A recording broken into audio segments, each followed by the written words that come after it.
Hello, my name's Tim, and I'd like to read you a story. And this is a story about a dog that really was. The name of this story is The Story of the Little Black Dog. Of all the boats in Vineyard Haven Harbor on the island of Martha's Vineyard, the grandest by far was the topsail schooner Shenandoah. She was the queen of the harbor and the love of her captain's life. Captain Douglas lived alone in a big old house overlooking the harbor. He had lived alone for a long time, and he liked it that way. One stormy night in early spring, the captain was in his warm kitchen when the back door flew open. In came his friend Eddie, wet and windblown from the northeast gale raging in the harbor. "Brought you something," he announced, even before the captain could close the door. "She's an orphan," said Eddie, handing him a small black puppy from under his coat. "Found her in a mud puddle. If you can't find a home for her, just take her to the pound. I gotta go. Ferry's leaving for the mainland." And he hurried out the door. The captain stood there for a moment, jutting out his lower jaw the way he always did when he was thinking. He held the wet little puppy at arm's length up to the kitchen light. "Now what am I supposed to do with the likes of you?" he said, as he looked hard at the shivering puppy. The little black dog squinted at the bright light and yawned. The captain spread some newspaper down on the floor, wrapped an old blanket around her, and poured some milk into a cereal bowl. "This berth is only for tonight," the captain warned, as she lapped up the milk. The puppy yawned again and went to sleep. Several days went by. The captain asked everyone who stopped in if he knew of a home for the orphan pup, but no one did.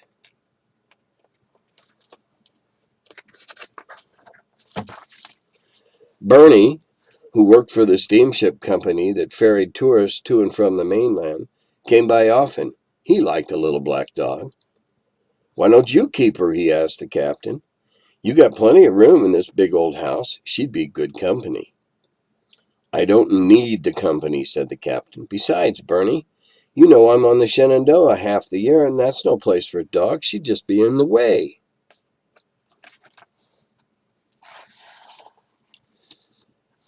Then Mrs. Winslow from next door had an idea. "My daughter in New York City is looking for a dog. Maybe she'll take the pup when she visits this summer. Shall I ask her?" "Good idea," answered Bernie quickly. "He can keep her till then." The captain glared at him. She won't be any trouble," insisted Bernie. "How can anything that little be in the way?" The captain jutted out his lower jaw. "Well," he said finally, "I guess she can stay in the kitchen." Within weeks, the black dog had outgrown the kitchen. Summer was approaching, and the captain left each morning to fit out the Shenandoah for the season. Every evening, he came home to find some new mischief.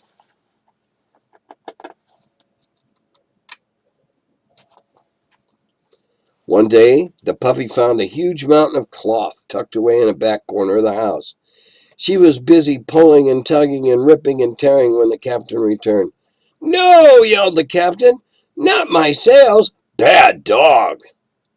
The puppy was so startled she yelped and ran down the hall and into the front parlor, where she'd never been before.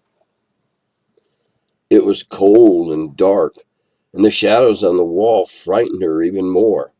As the captain came up behind her, she piddled on the oriental rug. "No!" he shouted. "Not my rug! Bad, bad dog!" Somehow, the little black dog just couldn't keep out of trouble. She chewed on the captain's rolled up charts. She knocked over his scrimshaw. She even gnawed on his favorite pair of boots.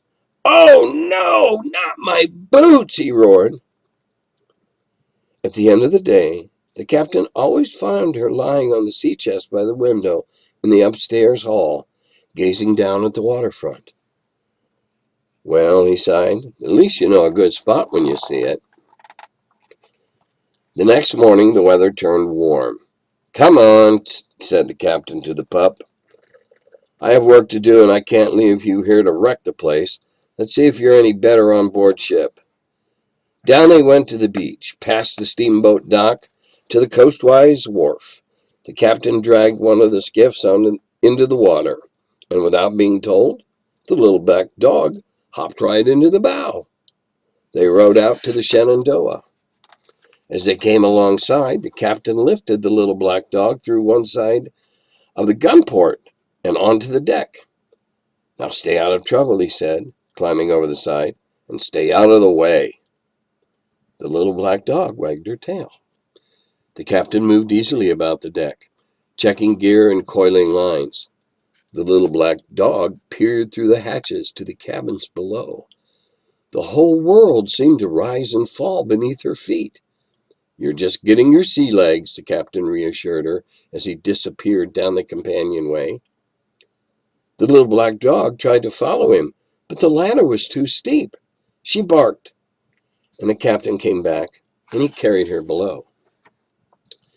In the main dining saloon, two long, shiny, gimbaled tables rocked gently back and forth, while the kerosene lamps overhead moved in the same rhythm. In the cabins, each bunk had its own navy wool blanket, ticking striped pillow, and white enameled wash basin. In the galley was an enormous iron coal stove, and it took up half the room. Everywhere was the smell of pine tar, varnish, and damp salt air. By the time they had to leave, the black dog had found her favorite spots. While the captain went forward to check the anchor chain, the little black dog jumped, all by herself, through the open gun port and into the waiting skiff below. "Well, what do you know?" he exclaimed. "You're not a house dog, you're a sea dog." And for the first time since Eddie brought the wet little bundle into the house, the captain gave the black dog a nice pat. Her tail wagged faster and wider than ever. From then on, the captain and the black dog went out to the Shenandoah nearly every day. The crew liked having her on board. She knew where to go when the boat was coming about. She knew which side was to leeward and which was to windward.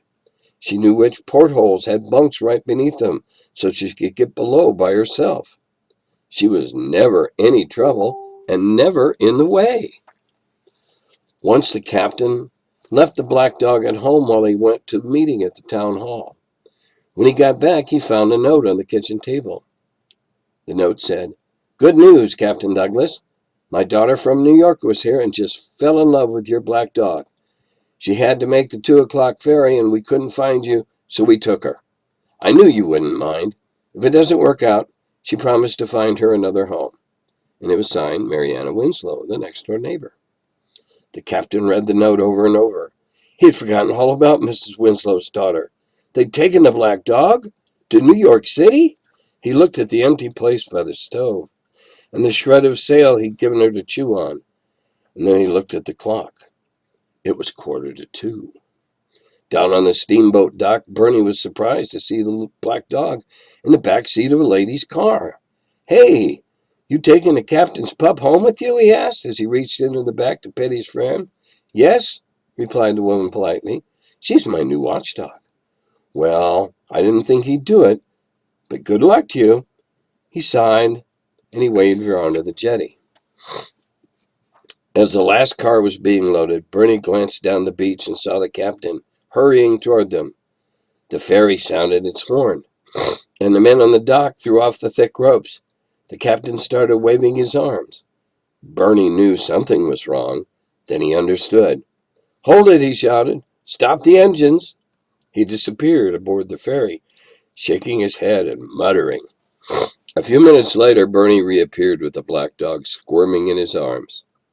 "Guess I got something here that belongs to you," he said, handing the captain the excited pup. "But there's only one problem."